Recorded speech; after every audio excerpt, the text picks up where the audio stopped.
Selamat malam, Bung Suryo dan Abraham Samad. Mari kita berfufu-fafa.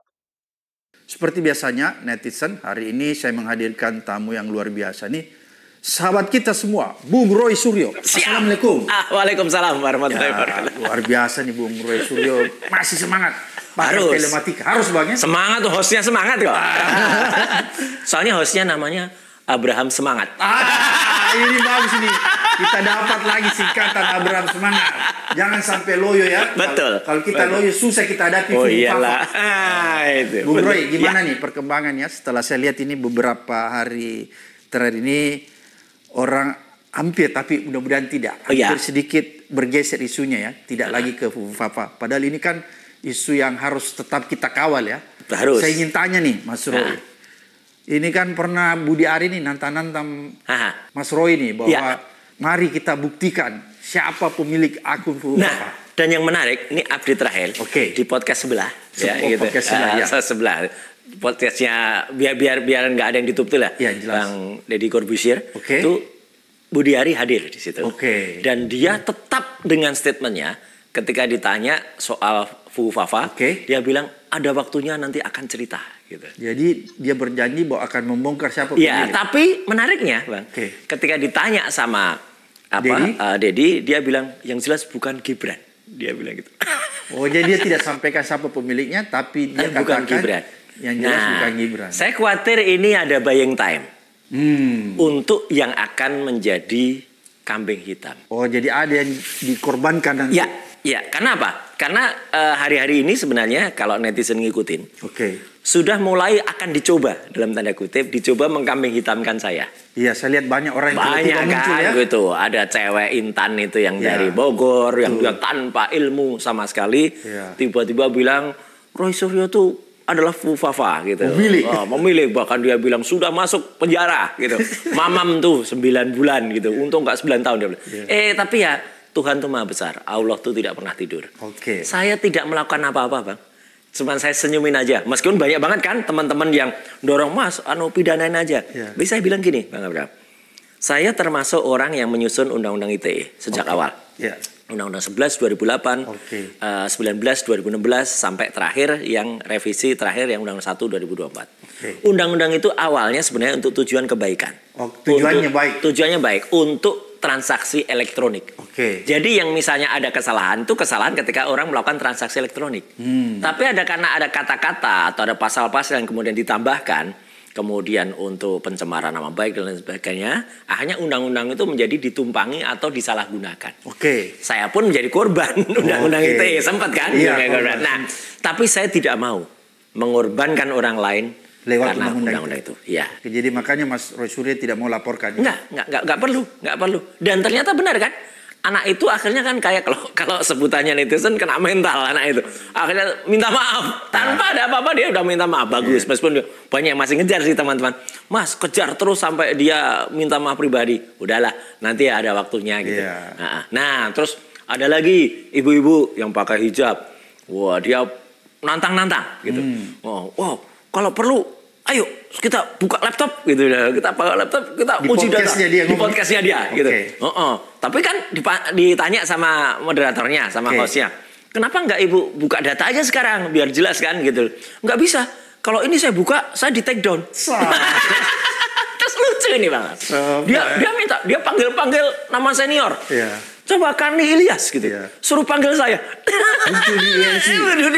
Biar dia diundang di ILC. Sopo dia? Iya. Rocky Gerung, ayo sini berhadapan dengan saya. Dia bilang gitu. Iya. Saya bilang ini nih siapa Iya, gitu lah siapa? gitu. Ngakunya aja kan juga lucu kan. Ngakunya dia anak jenderal gitu. Oke. Jenderal apa jenderal kancil kali. Terus ada lagi satu lagi laki-laki. Iya. Saya juga nggak tahu namanya sih. Iya. Wah, setting backgroundnya ilmiah. Kayak ilmuwan. Kayak di perpustakaan buku-buku ilmiah, entah buku apalah pokoknya itu. Terus dia pakai, menurut saya sangat mengada-ada. Iya. Dia pakai bahasa quoted by gitu. Iya, Jadi Roy Suryo itu adalah fufu-hafa. Oke. Gitu. Wah, tapi dia terakhir dia malah beradu sama teman kita juga, Refli. Oh, iya. Karena dia bilang, jadi kalau kita ingat kata Sontoloyo itu Refli. Sama Refli dihadap, tapi terus Refli juga bilang, enggak akan saya layani Jadi lagi. ngawur ya? Nggak ada ngawur. Jadi Banyak banget, tujuannya gini, banyak banget Bang Samad, orang-orang yang kemudian Dimunculkan. Oke, dan untuk itu nyerang jelas, Mas Roy Suryo. dan tone-nya sama. Sampai ada juga inisial AA, mantan dosen UI itu. Itu Iya. dulu sahabat kita juga Teman itu dulu. kita ya. Iya, dulu temannya, tapi kok sudah kudet dia ya. Iya. Udah kurang upgrade. Iya. Jadi analisanya udah cetek banget gitu loh. Cetek banget udah jadi menurut saya di kanalnya dia itu ya, di Coro TV. Ya. Saya nyebutnya Coro sih, bukan jadi kecoa TV. Gitu. Nah, jadi saya khawatir gini, karena dia tidak berhasil, nanti saya khawatir mereka nggak berhasil, saya khawatir nanti ada orang yang dikorbankan. Dikambing hitamkan, Mas ya. Atau menikmati juga. Siapa tahu dia dibayar mahal, atau dia ngaku, saya lah pemilik. Tapi menarik ini. Oke, apa itu Mas? Menariknya gini. Ini enak nih. Tidak mungkin kalau itu adalah orang lain selain orang yang sudah saya sebut 99,9%. Oke. Nah, kenapa? Oke. Karena hari-hari ini pun sebenarnya tindakan jahatnya itu masih tetap jalan. Oke. Jadi dia sekarang itu menghapus kata-kata penting yang bisa mengkaitkan Fufu Fafa itu dengan dia atau dengan keluarganya. Dengan Gibran ya. Iya, dengan Gibran atau dengan ayahnya. Pak Jokowi. Iya, betul. Jadi kata-kata yang memuat nama Pak Jokowi itu mulai dihapus. Dan dia sekarang menghapusnya, mungkin dia pakai konsultan juga gitu ya. Menghapusnya mulai agak bukan pintar ya, menurut saya licik. Jadi kalau dulu dari 5.000 sekitar 5.000 postingan, dia kan hapus 2.100 postingan. Sehingga yang tersisa itu sekitar 2.900 postingan. Dan itu pernah kita speak up, pernah kita teriakkan. Dan dia sekarang memaintain itu. Jadi kalau dilihat seolah-olah nggak ada yang dihapus. Jumlah yang postingannya itu tetap 2.900, tetapi saya kan punya metode lain.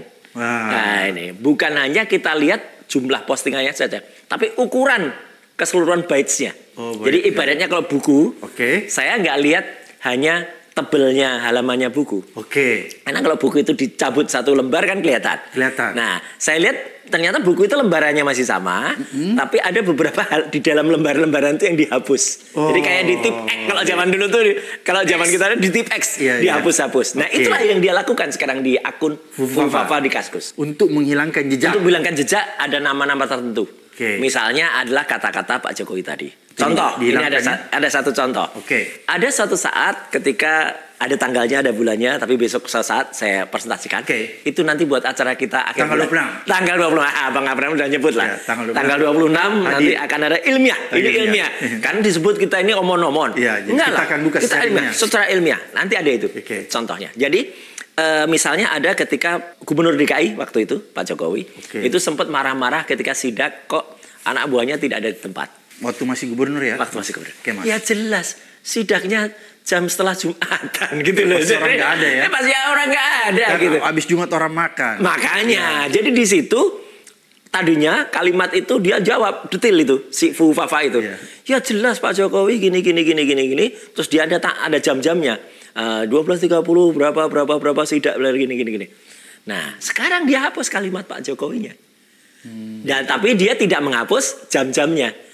Nah, saya masih punya screenshot yang lama ya dengan yang baru. Yang masih ada ya. Iya, kita perbandingkan jumlah bytes-nya berkurang.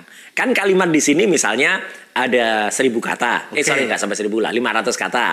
Yang di sini tinggal 400 kata. Jadi ada sekitar berapa kata yang dihapus. Gitu, kayak gitulah gitu. Jadi kelihatan betul. Kelihatan betul. Kayak buku tadi, dia nggak menghilangkan halamannya, tapi yang dihilangkan hanya kata-kata dalam bukunya, dia hapus itu. Itu licik gitu. Berarti ini cara mereka untuk menghilangkan jejak ya, Mas Roy? Ya, jadi saya yakin nanti bukan hanya kata-kata soal Pak Jokowi, kata-kata soal ada nama perusahaannya, mebelnya ya, terus ada yang lain, tapi nanti pasti ada hal yang lain. Yang berusaha dikait-kaitkan dengan keluarganya dihapus. Dan mungkin nanti dimunculkan yang lain-lain ya. Nah, dan menariknya gini Bang. Pasti kalau anak itu ditanya, dia pasti akan bilang, ya takono sing duwe akun gitu lah. Atau dia bilang dia tidak tahu apa-apa. Kenapa saya bilang tidak tahu apa-apa? Soalnya sekarang mulai muncul kan. Dia fura-fura tidak tahu apa-apa. Kayak ini. Nah, kaos ini menarik nih, baru muncul di podcastnya Bang Abraham Samad Speak Up. Nih, lihat nih. Jadi dia sekarang berlaku fura-fura tidak tahu Ava alias Fufu-Fafa. Luar biasa. Mas Roy ini netizen. Kita buka. Nah, Mas Roy ini netizen betul-betul kreatif. Mas Roy, berarti kalau Ya. begitu jelas ya bahwa akan ada nanti pada waktunya orang yang akan dikorbankan atau dikambing hitamkan. saya mengkhawatirkan itu. Oke. Tapi bisa juga orang itu juga menikmati. Ya, dia merasa tidak dikorbankan. Pernah dengarkan sebelum ini kasus yang udah lama. Ya, oke. Kasus Pak Ade. Oke. Pak Ade-nya zaman DJ Budi Mulyono dulu. Ya. Ya kan, orang mengatakan dia dikorbankan. Ya. Tapi kan ada orang mengatakan nah dia menikmati kok Ya, dia ya, gitu lah ya. gitu. Itu kan kasus yang ya googling aja deh gitu ya gitu. Kontroversial. Kontroversial sekali. Jadi ada pembunuhan ya DJ atau terbunuhnya DJ. Tapi kemudian orang itu dikaitkan dengan keluarga kekuasaan waktu itu. Ya, ya. betul. Tapi kemudian ada sosok yang dimunculkan. Jadi nanti pada waktunya timingnya pas akan ada orang yang mengaku ya Ya, kemungkinan gitu. saya memprediksikan itu. Jadi saya makanya mewanti-wanti atau mengingatkan masyarakat jangan mudah percaya kayak gitu. Ya, karena 99,9% saya tetap konsisten dan itu akan kita display kita paparkan secara ilmiah bahkan dengan bukti-bukti terbaru tadi, Bang. Oh, yang menghapus itu. Yang menghapus itu kemudian dengan petunjuk-petunjuk yang tidak hanya secara sosial technical, tapi dengan technical, pure technical. Jadi jelas betul apa yang selama ini dikatakan itu kita tidak bergeser. Saya tidak bergeser dari temuan-temuan yang ada. Dan sekali lagi kita juga berterima kasih, Bang Samad, kepada puluhan, ratusan bahkan netizen yang sudah membantu. Kita kan sebenarnya kerja tidak sendiri, tapi semesta alam ini kan membantu. Banyak informasi dari netizen ya. Nah, ini pun juga terus terang yang soal penghapusan ini kan ada juga netizen yang kemudian mengeluarkan temuan kan. Tapi kan mereka tidak bisa menceritakan gimana. Nah, saya kan menggunakan metode ilmiah juga. Bagaimana ini data-data dari netizen ini kemudian dikumpulkan dalam sebuah informasi. Informasi ini yang kemudian saya tuangkan dalam tulisan atau dalam pengetahuan yang nanti itu menjadi sebuah knowledge, pengetahuan. Harusnya knowledge ini kalau dalam metode ilmiah itu kemudian menjadi wisdom, menjadi kebijakan dari apakah itu aparat atau negara untuk melakukan sesuatu terhadap pemilik Fufu-Fafa itu. Jelaskan dia kan jelas sudah melakukan tindakan tidak terpuji atau tindakan tercela. Oke, menarik nih. Bung Roy. Ya. Apa kira-kira penyebabnya sampai hari ini aparat hukum itu tidak bergeming sedikit pun untuk melakukan investigasi terhadap kasus Fufu-Fafa nih? Oke, kalau boleh saya balik pertanyaannya, itu juga menarik. Kalau saja si pemilik akun Fufu-Fafa itu sejatinya adalah orang yang 99,9%. Sudah sejak 2 bulan yang lalu saya sudah nggak bisa hadir di sini. Ya kan? Kan saya sudah menunjukkan kalau itu seseorang. Oke. Ya kan? Tinggal ditindaklanjuti aja. Tinggal diambil malah saya, ya kan gitu. Kalau itu tidak benar. Betul. Bahkan saya sudah dilaporkan. Oleh kelompok yang menyebutnya waktu itu pasukan bau tanah. Bukan pasukan bau tanah, bawah tanah. Tapi saya menyebut, lah kalau pasukan bawah tanah kok tiba-tiba muncul kan nggak konsisten dia kan. Ya udah bau tanah lah dia. Udah hampir bau tanah lah dia. Nah, tapi itu pun kan tidak ditindaklanjuti. Kenapa? Karena jawabannya kalau ditindaklanjuti, kita kan percaya penuh Polri ini memiliki alat yang luar biasa canggih. Nggak usah kayak Kaskus yang servernya ada di Indonesia. Kaskus itu kan servernya di Indonesia. Sejak dibikin oleh Andrew Darwis dan kawan-kawan di Amerika waktu itu. Waktu itu masih pakai domain.us. Kan pernah kemudian setelah kena virus Brontok. Waktu itu kemudian dipindah servernya ke Indonesia. Sekarang ada di Indonesia atau sudah semenjak sekitar belasan tahun ada di Indonesia. Jadi kan sebenarnya mudah banget kan untuk melakukan tracing terhadap itu. Tinggal ambil saja log dari servernya Kaskus di Indonesia lagi. Pemiliknya juga di Indonesia lagi. Nah, itu kan udah jelas siapa yang pernah login di situ. Dan siapa yang pernah login kan sebenarnya sudah dibuka juga oleh para netizen. Dan saya rapikan itu dalam sebuah information tadi. Ketika Kaskus itu yang namanya prosedur untuk mengaktifkan akunnya itu kan menggunakan nomor handphone, menggunakan email official. Email officialnya Cilipari. Nomor handphonenya plus 6289750 sekian-sekian belakangnya 33. Itu semua nomornya Gibran. Clear banget. Jadi sudah sebenarnya kalau polisi juga melakukan itu bingung juga dia. Nah ini gimana gitu kan? Sudah A1 ini ya. Sudah A1 sebenarnya gitu. Jadi sebenarnya apa yang disampaikan Mas Roy Suryo selama ini mempermudah aparat penegak hukum untuk menindaklanjuti seharusnya. Betul, harus ya. Kan sebenarnya tinggal diambil aja. Cuman kan alasannya begini kawan kabarnya. Ini kan harus korbannya harus melapor. Misalnya orang yang dihina di situ.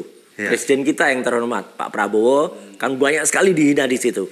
Putranya itu juga Mas Didit itu kan banyak sekali dihina di situ. Kasar sekali. Mbak Titi. Nah, kemudian Mbak Titi juga, kemudian ada lawan-lawannya Pak Jokowi dulu gitu. Ada Pak SBY, kemudian juga itu disebut-sebut di situ Mas Anies. Juga bahkan kelompok-kelompok perjuangan kayak 212. Sebenarnya itu rasis juga. Karena kan dia juga nyebut-nyebut soal kulit hitam, kemudian tuh diasosiasikan dengan teman-teman kita dari Indonesia Timur. Banyak banget sebenarnya dia ras banget. Bahkan sebenarnya juga Sarah ya kalau itu yang melakukan bukan si 99,9% ini, itu pasti kena gitu soal agama. Karena dia kan sudah nyebut-nyebut juga sebenarnya yang mengidentikan agama, tapi kan nggak diproses. Jadi karena alasannya karena nggak ada yang lapor gitu.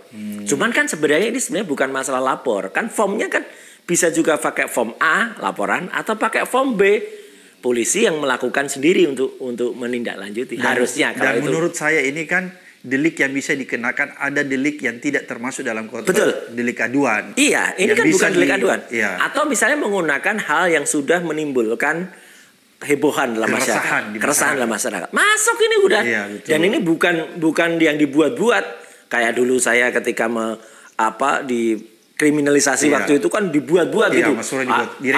Direkayasa ada kelompok seolah-olah demo pakai spanduknya sama, cetakannya semua. Tangkap Mas Roy Suryo. Iya, ketika teman-teman dari FFN dan lain sebagainya mau wawancara, itu ditanya, apa itu alasannya? Anda tahu nggak?